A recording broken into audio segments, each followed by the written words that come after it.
मां, मैं आप सभी माताओं बहनों के चरणों में प्रणाम करता हूं। मातृभूमि को नमन करने के साथ ही इतनी बड़ी संख्या में माताओं बहनों का आशीर्वाद भी मिले, इससे बड़ा और सौभाग्य क्या हो सकता है। यहां पहुंचने से पहले आज मैं पूरे दिन युवाओं से जुड़े कार्यक्रम में मौजूद था। अभी मैं देख रहा हूं आप सबके चेहरों पर भी एक अलग ही उत्साह, एक अलग ही खुशी मैं देख पा रहा हूं। ये खुशी स्वाभाविक भी है। आपने जिस विश्वास के साथ अपने इस बेटे को, अपने इस भाई को दिल्ली भेजा, उस विश्वास को बढ़ाने वाला एक और काम आपके इस भाई ने दिल्ली में किया है। नारी शक्ति वंदन अधिनियम, यानी विधानसभा से लेकर लोकसभा तक महिलाओं को प्रतिनिधित्व मिले, प्रतिनिधित्व बढ़े, ये मोदी की गारंटी। ये सपना वर्षों पहले गुजरात की धरती से हमने मिलकर के देखा था। आज उस संकल्प की सिद्धि के साथ मैं आपके बीच आया हूं। खासकर मैं गुजरात की मेरी बहनों से कहना चाहता हूं, हमेशा की तरह इस बार भी आपने रक्षाबंधन पर मुझे ढेर सारी राखियां भेजी थी और हमारे यहां जब राखी मिलती है तो भाई की तरफ से गिफ्ट देने का भी रिवाज है। मैंने इस बार गिफ्ट पहले ही तैयार कर ली थी, लेकिन उस समय बता तो सकता नहीं था। आज मैं ये कह सकता हूं कि नारी शक्ति वंदन अधिनियम पूरे देश की मेरी माताओं बहनों के लिए एक बहुत बड़ा उपहार है। नारी शक्ति वंदन अधिनियम मेरी बहनों के अधिकारों की गारंटी है। नारी शक्ति वंदन अधिनियम मेरी बहनों के सपनों के पूरा होने की गारंटी है। नारी शक्ति वंदन अधिनियम देश की नारी शक्ति के सामर्थ्य का सम्मान है और ये नारी शक्ति वंदन अधिनियम भारत के विकास की, विकसित भारत की भी गारंटी है। क्योंकि जब महिलाएं बड़ी संख्या में नेतृत्व के लिए आगे आएगी तो देश को आगे जाने से कोई रोक सकता नहीं है। मैं आप सभी को नारी शक्ति वंदन अधिनियम पास होने की बहुत बहुत बधाई देता हूं। बहनों, बेटियों, आप सब जानती हैं कि आजादी के इतने दशक तक नारी शक्ति के सामर्थ्य के साथ इंसाफ नहीं हुआ। अब आप मुझे बताइए, किसी के एक हाथ एक पैर को बांध कर रखा जाए तो उससे आप कितनी उम्मीद कर सकते हैं? देश की आधी आबादी की पूरी भागीदारी के बिना देश तेज विकास नहीं कर सकता है। हमने देखा है कि महिला अधिकार की बात पर या तो पहले सियासी बहाने बनाए जाते थे या ये कहा जाता था कि महिलाएं सारे काम नहीं कर सकती। हमने गुजरात से इसी सोच के खिलाफ लड़ाई शुरू की थी। गुजरात में हमने परिवार, समाज और स्टेट तीनों स्तर पर महिला सशक्तिकरण की दिशा में कई सफल अभियान चलाए। परिवार में पीने के पानी जैसी बेसिक जरूरत हो, आर्थिक भागीदारी की बात हो या इलाज की चिंता हो, इनसे महिलाएं सबसे ज्यादा प्रभावित होती हैं। हमने एक एक करके ऐसी बहुत सारी योजनाएं बनाई जिससे परिवार में रहने वाली हर महिला का जीवन आसान हो। सामाजिक स्तर पर बहनों बेटियों को बराबरी दिलाने के लिए, उनकी शिक्षा के लिए हमने कन्या केळवणी अभियान गुजरात में हर जून महीने में चलाते थे। स्टेट लेवल पर राजनीति में और प्रशासन में उनकी भागीदारी सुनिश्चित की गई। गुजरात में स्थानीय निकायों में महिलाओं के लिए 50% आरक्षण की व्यवस्था के बारे में हम सबको पता है। आप में से ज्यादातर बहनें ये भी जानती है कि मैंने हर स्तर पर महिलाओं का प्रतिनिधित्व बढ़ाने के लिए समरस पंचायत ये प्रयोग शुरू किया था। हमने तय किया था कि जिन पंचायतों में प्रधान के लिए महिला के लिए आरक्षण होगा, अगर उस पंचायत में सभी महिलाएं जीत करके आएगी तो उस समरस गांव में हम अतिरिक्त बजट देंगे, अतिरिक्त पैसे देंगे ताकि महिलाओं के नेतृत्व में विकास हो। और हमने देखा कि बहुत बड़ी तादाद में हमारे पंचायतों में सभी सदस्य महिला चुनने लग गई और महिलाओं ने विकास के इस काम को पाई का सही उपयोग करके अमल में लाया। हमने ये भी तय किया कि समरस पंचायतों में हम महिला अधिकारियों को ही नियुक्त करने का प्रयास करेंगे। माताओं बहनों, महिलाओं की भागीदारी के लिए, उनके आरक्षण के लिए ये निर्णय केवल सरकारी नियम कानूनों तक ही सीमित रहे हो ऐसा नहीं है। बीजेपी ने एक जिम्मेदार राजनीतिक दल के रूप में भी कई निर्णय लिए और नई राजनीतिक परंपराओं को शुरू किया।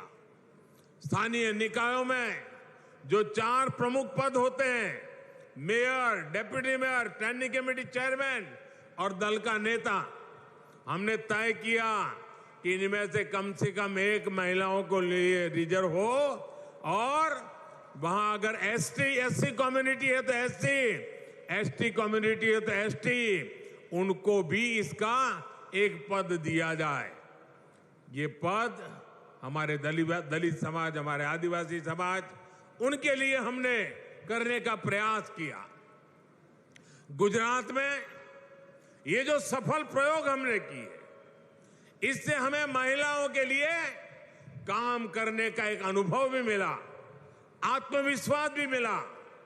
आज देश में घर से लेकर संसद तक हर क्षेत्र में महिलाओं से जुड़े जो बड़े फैसले हो रहे हैं, उनमें गुजरात के इन अनुभवों की बड़ी भूमिका है। माताओं बहनों, गुजरात में वर्षों पहले हमने जेंडर बजट का नया प्रयोग किया था। बहनों बेटियों के सर्वसमावेशी विकास के लिए सर्वग्राही नारी गौरव नीति बनाने वाला गुजरात देश का पहला राज्य था। इस नीति के माध्यम से महिलाओं को आर्थिक एवं सामाजिक तौर पर ज्यादा अवसर मिले, महिलाओं का स्किल डेवलपमेंट हुआ, महिलाओं के लिए रोजगार के अवसर बढ़े, प्रदेश की महिलाओं का उनके सरकार की कल्याणकारी योजनाओं का लाभ पहुंचे। इसलिए अलग से महिला बाल विकास मंत्रालय की शुरुआत की गई थी। गुजरात में पुलिस समेत सभी सरकारी भर्तियों में महिलाओं के लिए 33% आरक्षण है। गुजरात में पशुपालन के व्यवसाय में भी 65% से अधिक हमारी माताएं बहनें कार्यरत हैं। अकेले गुजरात में डेयरी क्षेत्र में 35 लाख से ज्यादा महिलाएं सक्रिय भागीदारी कर रही है।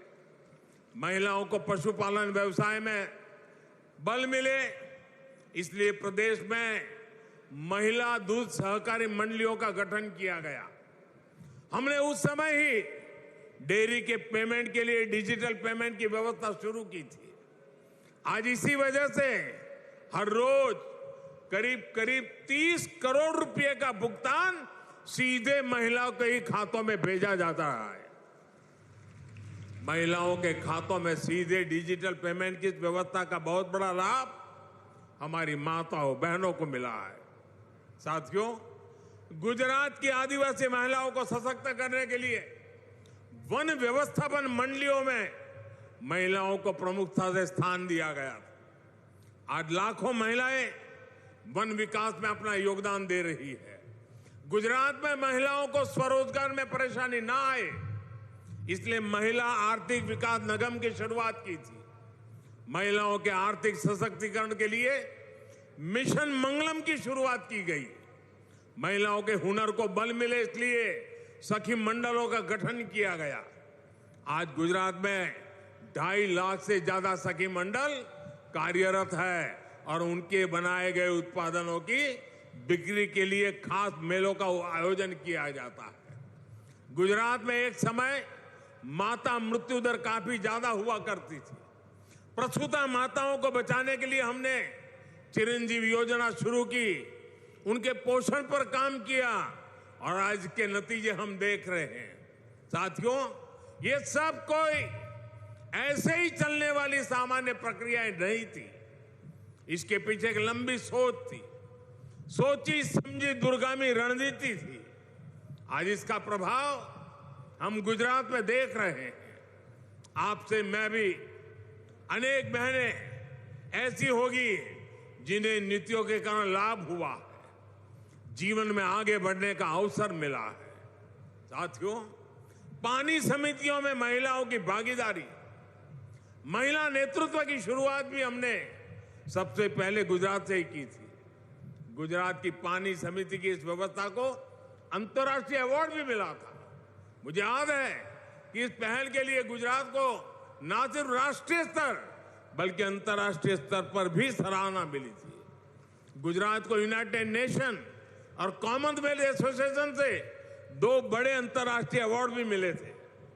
इन्हीं अनुभवों से सीखते हुए हमने देश में जल जीवन मिशन शुरू किया। आज पूरे देश को जल जीवन मिशन के जरिए उसका फायदा मिल रहा है।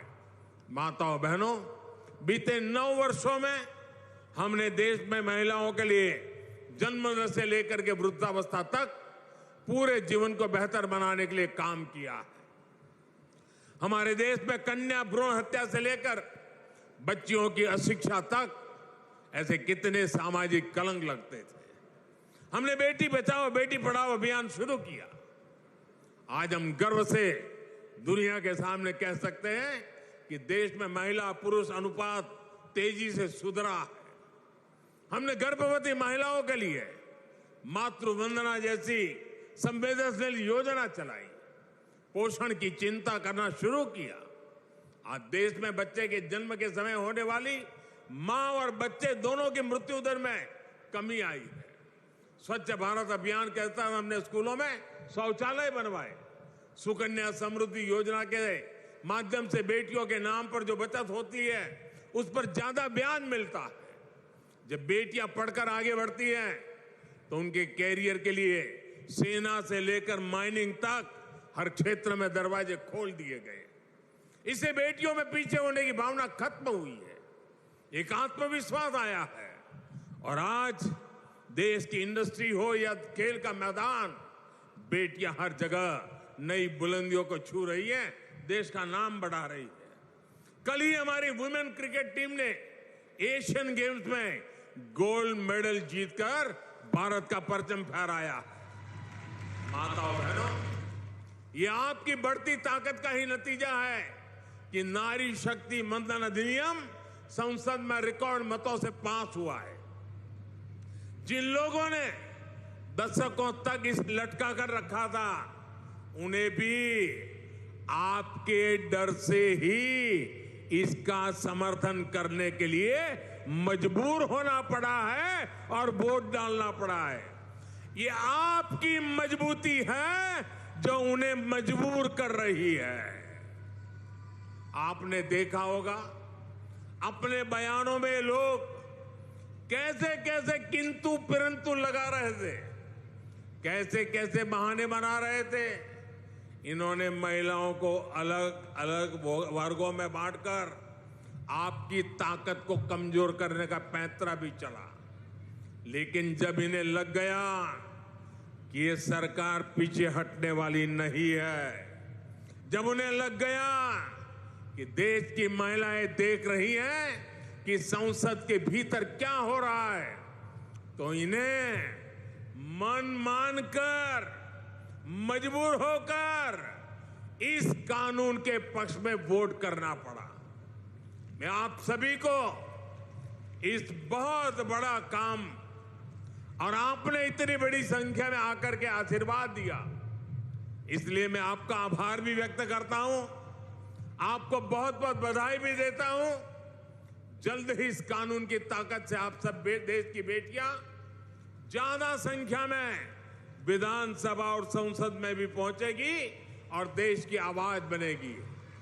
आप सबको मेरी तरफ से बहुत बहुत धन्यवाद। नमस्कार। भारत माता की, भारत माता की बहुत बहुत धन्यवाद। बहुत बहुत बहुत ધન્યવાદ। ખૂબ ખૂબ ખૂબ આભાર માનનીય વડાપ્રધાન શ્રી આપનો। અને હવે આજના આ કાર્યક્રમમાં ઉપસ્થિત માનનીય પ્રધાનમંત્રી શ્રી અને સર્વે મહાનુભાવનો ઋણ સ્વીકાર આભાર વિધિથી કરશે પ્રોફેસર ડોક્ટર સ્મિતાબેન જોશી, શહેર મહિલા મોરચા પ્રમુખ।